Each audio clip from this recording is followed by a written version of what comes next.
You're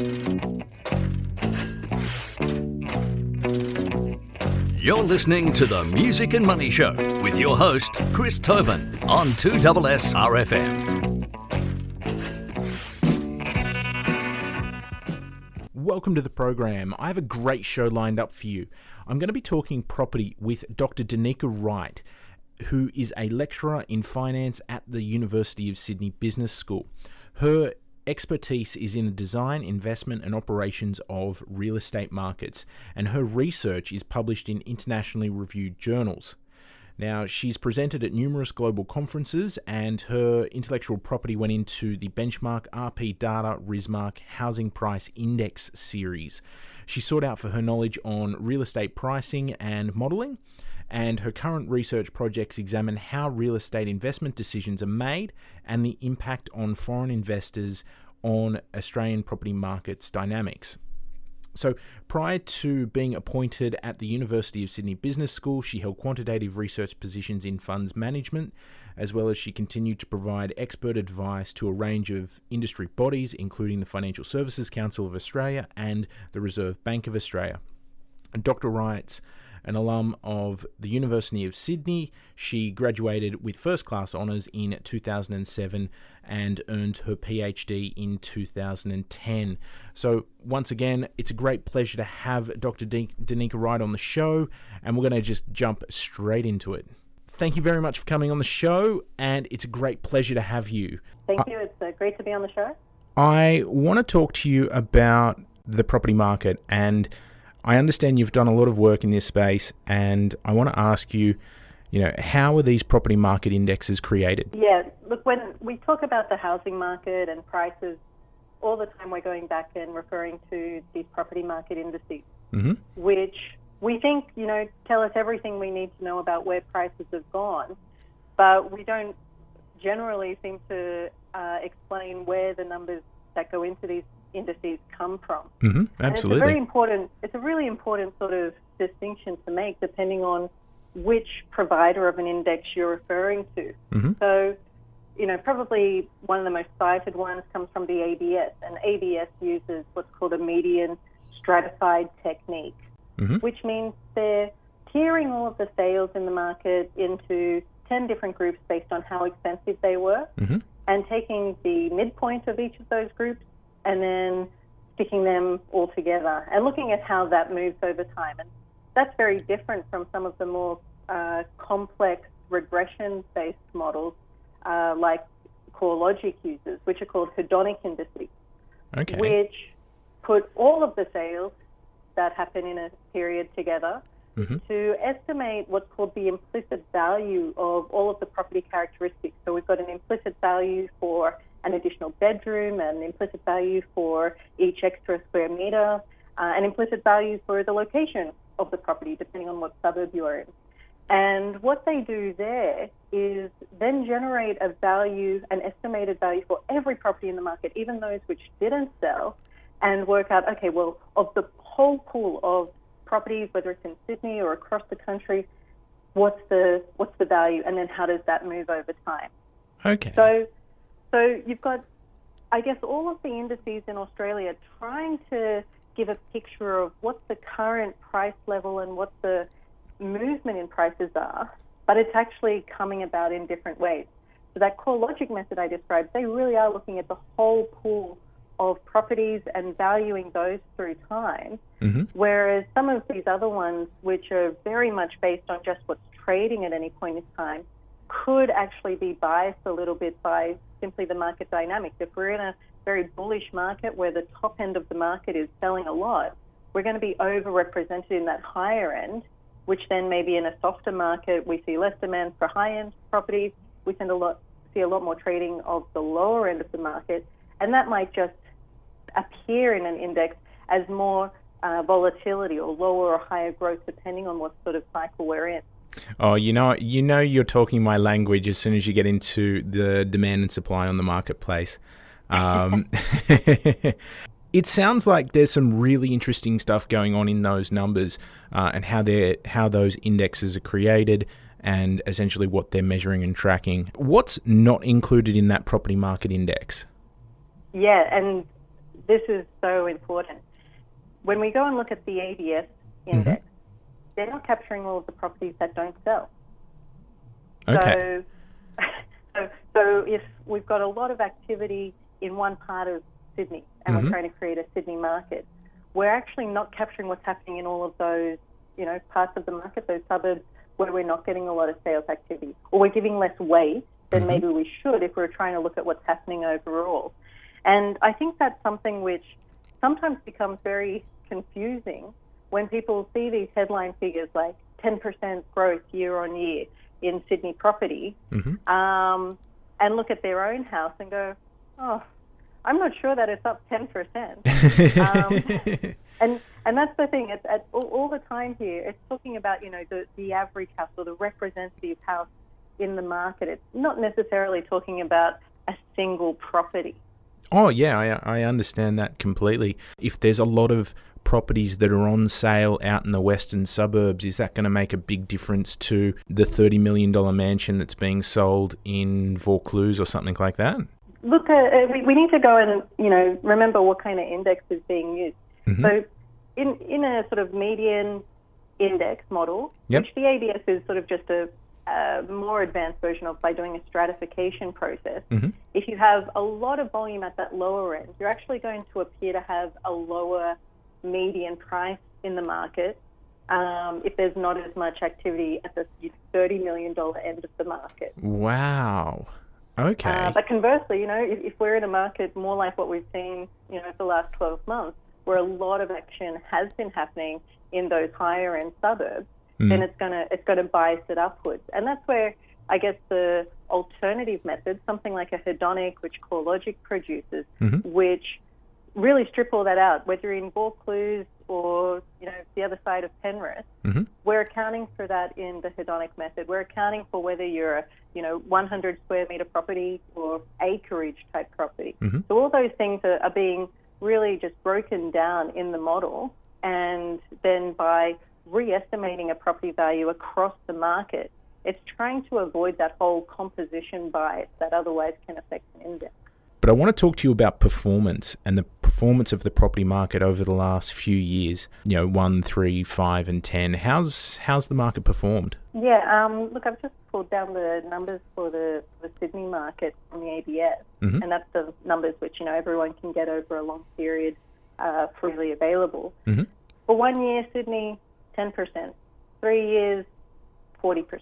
5 years, 70%. 10 years, getting close to 90%. Wow. I feel really sorry for the people that do still need to purchase their first home, and that creates its own problems. Potentially. I think, again, like these numbers, we need to take them with a little bit of a grain of salt, because, this is what we've realized. This is looking back in time. You could do it with a stock market index. You could do it with, return on any investment. You're looking at what's happened historically. And the risk is always something which needs to go hand in hand when assessing whether it was a good one or not.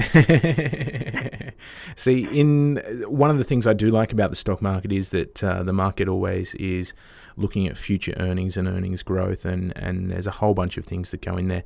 But property, because it is the dream, people are more willing to go out and pay above what they think it might be worth, or what a professional valuer might say that it's worth. But that's a different conversation for another time. What are your forecasts for some of the dwellings in major cities then? Yeah, I think it's always good, on the point you were making, like there's a fundamental component to prices. In the stock market, you might go and look at, well, what's the forecast earnings as an investor, what's the dividends I'm expecting, and the equivalent to that in property is going to be, well, what's the forecast rent that I'm expecting? Oh, absolutely. And this is where I think, we can start looking at whether there is sort of some level of irrationality or something additional that people are paying for at the moment, which is driving sort of house price appreciation. So if we go back to the fundamentals, and this is, shown in research by the RBA, by leading economists in the US for a lot of the developed markets, go back to the fundamental and, what are rents? And then what are the things which are also building into then the capacity for people to specifically buy a property?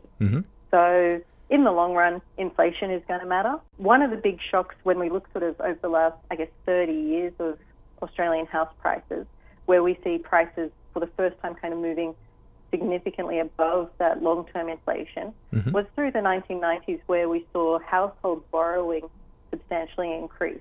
So households are suddenly taking a lot more leverage.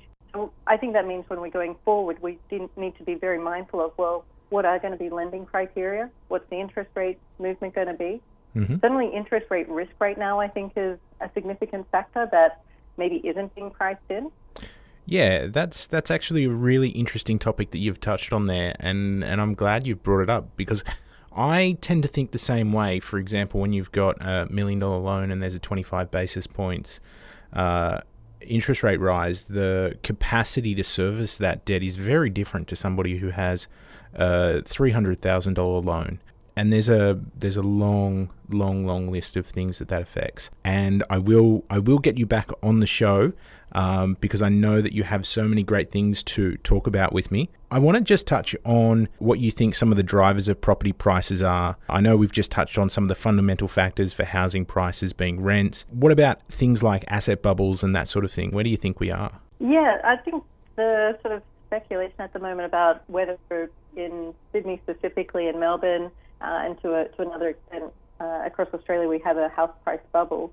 It's really interesting to see, just firstly, the perspectives on it. We had ASIC chairman Greg Metcalfe earlier this week saying, there's little doubt that there's a price bubble in house prices. The RBA, on the other hand, very reluctant to use the word bubble, and politicians and banks, if anything, even more reluctant to go down that line. Yeah, I don't think they want to rock the boat on that one. No, I think, the standard statistical approach to detecting whether there's a bubble is still going back to, well, what are those fundamentals that should drive property values or any asset value really?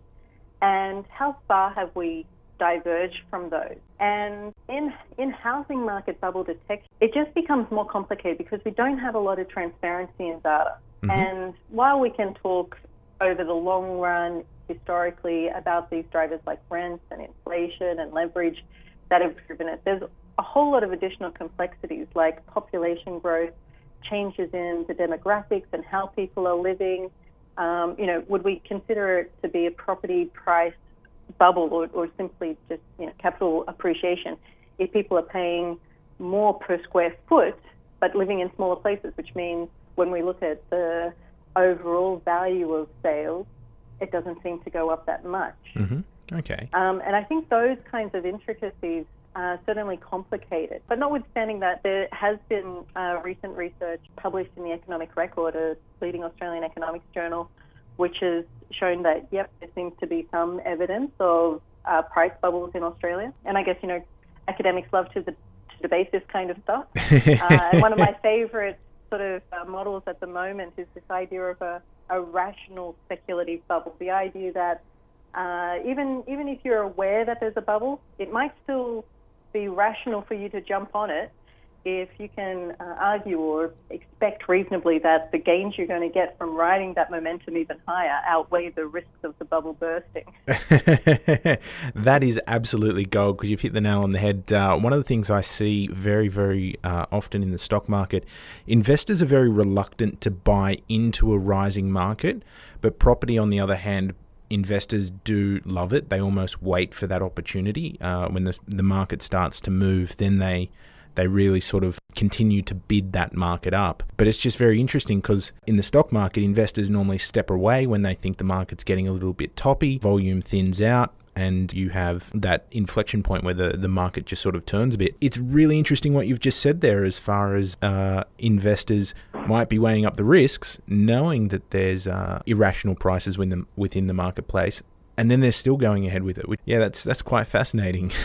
Yeah, and I mean, part of it as well, the stock market and property market are great to compare as long as, we are very mindful of sort of big differences between the two. With property, I think, you're exactly right saying when it comes to stock market, people feel a bit toppy, feel like the ship's keeling a bit too much and get off. But in property, they're a bit more reluctant to. And I think that some of it, if anything, the drive to continue investing is a bit of a fear of missing out, some FOMO type behavior here, because real estate is seen as something which is so much more fixed in its supply. Yeah, and I suppose this is, and I'm going to throw you a bit of a curveball here. Do you think that might be because that investor mentality might be because there hasn't been a major property correction? I mean, every 10 years in the stock market, there's always a major correction. But in the property market, we seem not to have a 20% fall in property prices. At least not in Australia. Everything's unprecedented before it happens. You're singing to me. Japan, the US, the UK, just to name a few.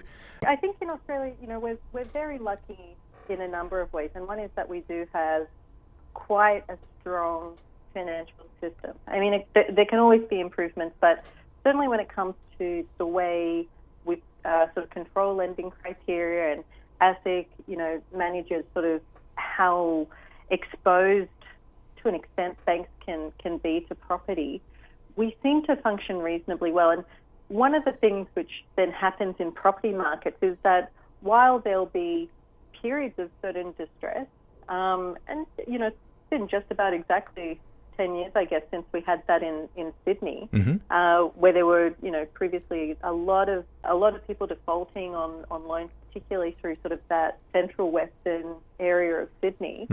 We didn't have the rest of the financial market fall with it. One of the other things in Australia is linked to sort of the taxation system, and things like stamp duty, which I guess become a very large cost for people wanting to sell houses. If they're interested in selling to try and undo a position, as they might in the stock market, it's a much bigger cost. It's a much more time-consuming process to try and unwind these positions, to have that same reaction they might have in the stock market and say, okay, I'm not comfortable with where prices are anymore. I'm going to cash out and move to something else. Yeah, it's really interesting how you've just brought that up, because stamp duty 4.5% here in New South Wales. When you look at the agent's fees for selling, anywhere between, I think the lowest you could probably get from an agent is probably 1% up to 2%, that sort of thing. Transaction costs are much, much more expensive in the property market compared to the stock market. I see it from the perspective of when a client comes in to see me about whether they should sell their investment property, pay capital gains tax, or whether they should sell their family home and pay no capital gains tax. It just changes the mix, so to speak. I want to talk to you just a little bit about some of the myths that we've got going on within the property market. I can run through just a quick little list here. The first one that I always see pop up: property doubles every 10 years. No. Straight up no?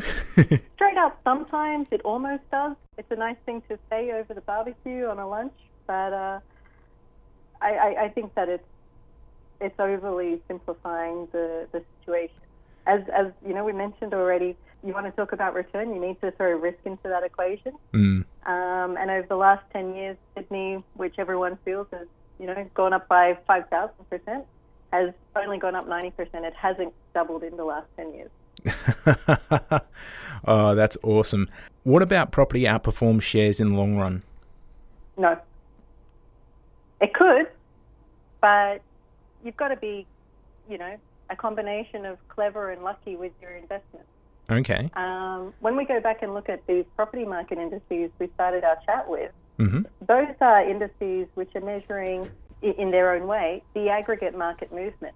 Do you know anyone who's got exposure to the whole Sydney market? That's a diversified portfolio, which means even once we start talking about risk-return comparisons between property and the stock market, there's a massive impracticality for people out there wanting to try and achieve that. Oh, yeah, I agree completely. The other myth that I keep on hearing is that Chinese investors are driving up property prices and the price of housing. What are your thoughts on that one? I think to understand that sort of statement, we need to look at what kind of properties the Chinese investors are targeting, because they're not entering the Australian market or specifically Sydney and buying in equal proportions across all our different suburbs. They tend to be looking for very specific types of properties in very specific areas. And I think where you've got that concentrated demand, there's an argument that could be affecting prices. And this is if we sort of look at areas through some of the inner west, around Burwood, parts of the inner city, near Ultimo, some of the newer developments there, and in Zetland and in Chatswood, where a combination of the existing demographics of an area, but also the types of properties that Chinese investors are buying, is potentially very different from what the average local investor or property owner is trying to buy.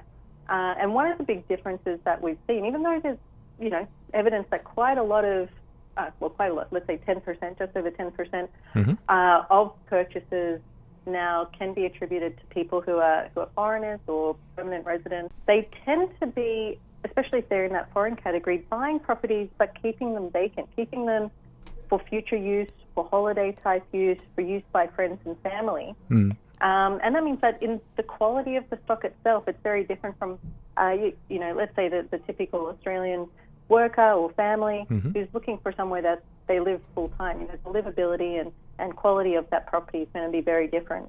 Yeah, absolutely. Land banking is one of those topics I want to cover in the future. And just touching on that last question again, the local investors, people like self-managed super funds, do you think they're driving prices higher? I think at the moment there's certainly an added element of investment activity from that sector. I don't think that it's something which long-term is going to be a factor, though. And the reason I say that is the reason we've got all of this additional investment wealth coming into property right now is largely a function of the demographics of the investors in Australia.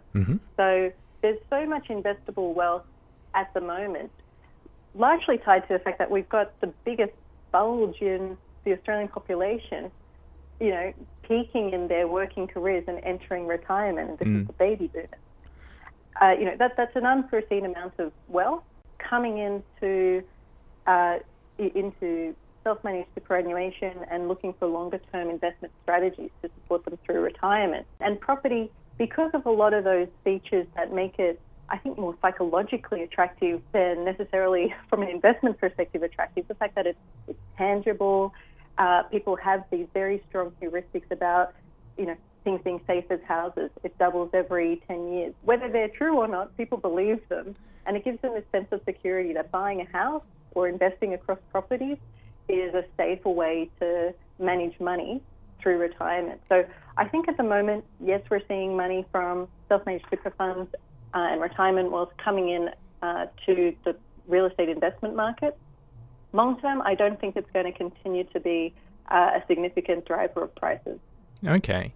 Now, I want to talk to you about market efficiency, and I want to be straight up and be very direct here because I think it's really important.